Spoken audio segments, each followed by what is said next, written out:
Boa tarde, meu amigo, boa tarde, meu irmão. Quero convidar você para continuar estudando comigo as Sagradas Escrituras. No último vídeo nós falamos da mexida que haveria de acontecer nos últimos tempos nas doutrinas do Pai, ou seja, nas doutrinas de Cristo. E o próprio Jesus, no livro de Mateus 5,17, ele relatou dizendo com as suas próprias palavras. Não foi apóstolos, não foi os discípulos que escreveram, mas o próprio Jesus dizendo: olha, eu não mexi, eu não vou mexer. Olha lá bem o que está escrito. E se alguém mexer, este perderá o fruto da árvore da vida. E se alguém acrescentar, também este perderá o fruto da árvore da vida.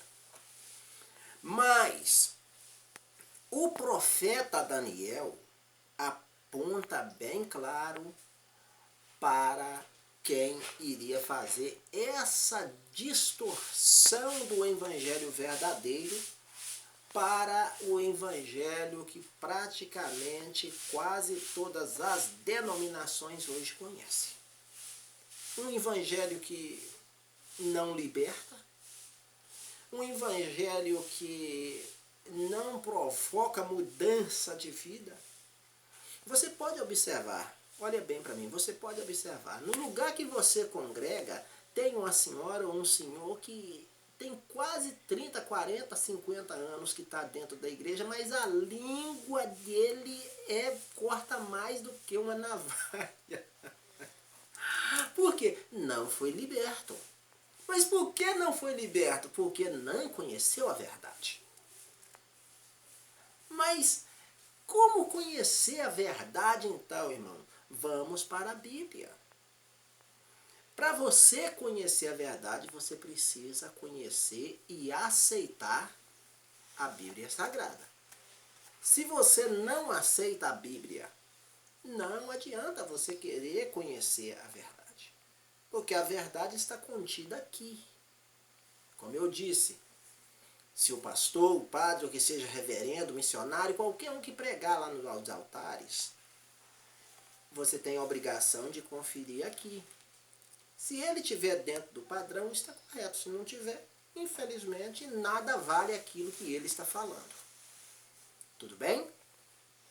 Profeta Daniel, capítulo 7, verso 25. Ele aponta alguns dos que iriam mexer, distorcer a palavra. Ele fala assim: e proferirá palavras contra o Altíssimo, e destruirá os santos do Altíssimo, e cuidará em mudar os tempos e as leis. E eles serão entregues nas suas mãos por um tempo, 2 tempos e a metade de um tempo. Depois nós vamos falar deste tempo. Para não provocar na sua cabeça aí várias. Vamos falar então da mexida. Na época em que Jesus andou, apacentou, curou, fez grandes maravilhas na terra, o pensamento que prevalecia na cabeça do povo naquela época era o pensamento grego. Que pensamento grego? Era o espírito que poderia sair fora do corpo, ir lá em outro lugar e voltar. O espírito separado do corpo como uma pessoa. A ressurreição que eles não acreditavam. Então o pensamento religioso grego dominava a mente daquele povo, porque a Grécia tinha invadido várias, até o próprio Israel, Índia, essas regiões todas, a Grécia invadiu e levava o ensinamento pagão. E esses ensinamentos pagãos, de maneira que a igreja foi aceitando os imperadores,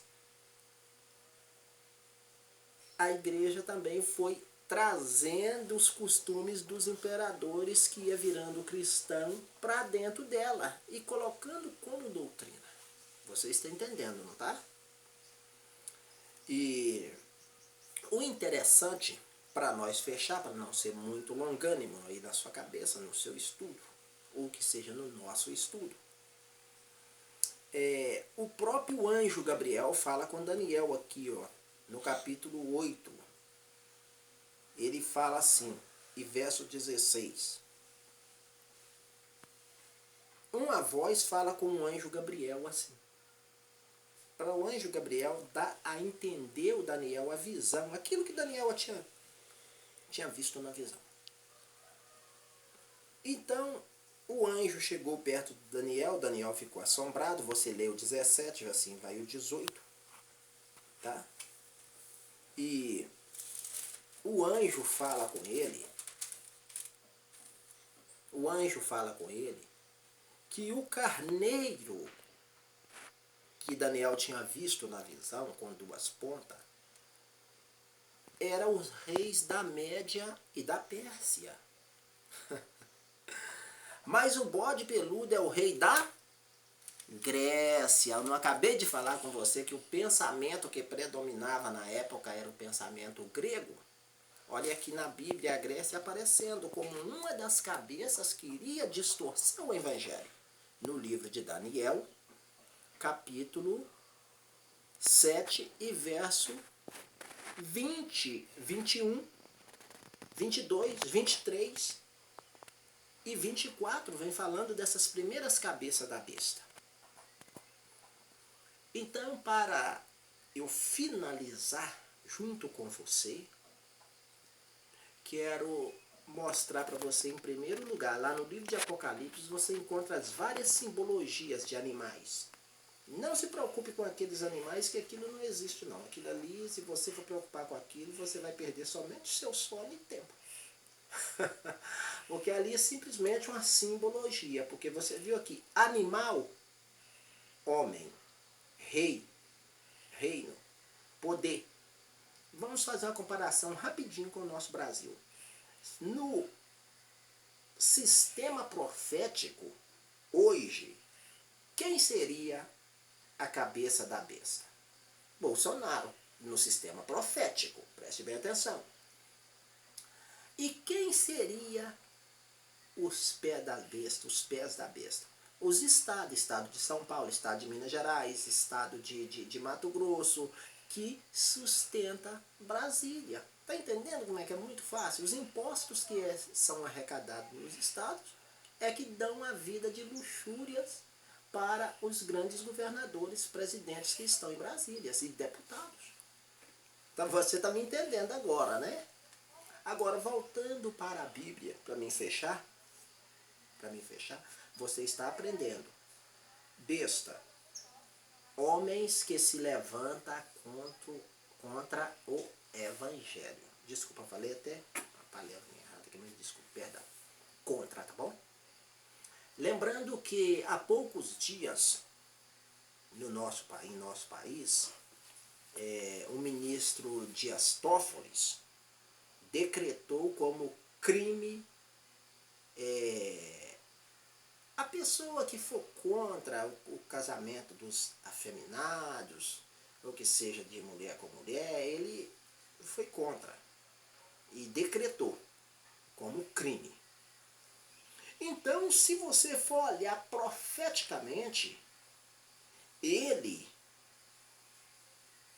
se ele fosse profeticamente o presidente da República e fizesse este ato que ele fez com a canetada, ele também seria a besta. Porque ele está indo contra os princípios da Bíblia, que é o homem com a mulher e a mulher com o homem. Ele está indo contra os princípios. E ainda dando canetada, usando a autoridade para tirar o direito de pensamento seu, para tirar o direito de expressão sua e minha.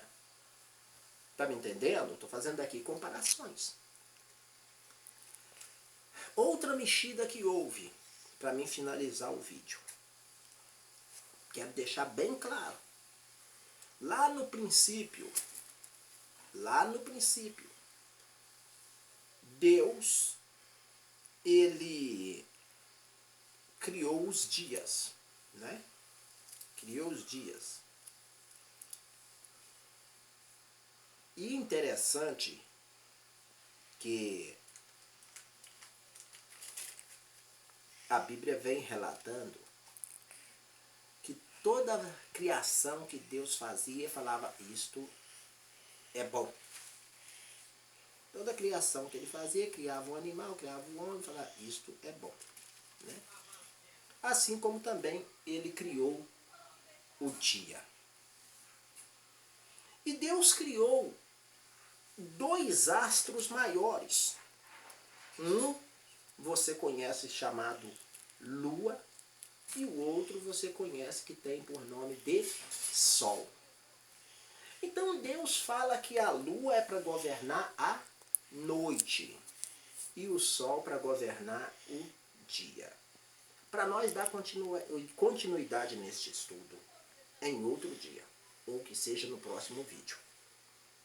Agora você vai entender hoje, agora.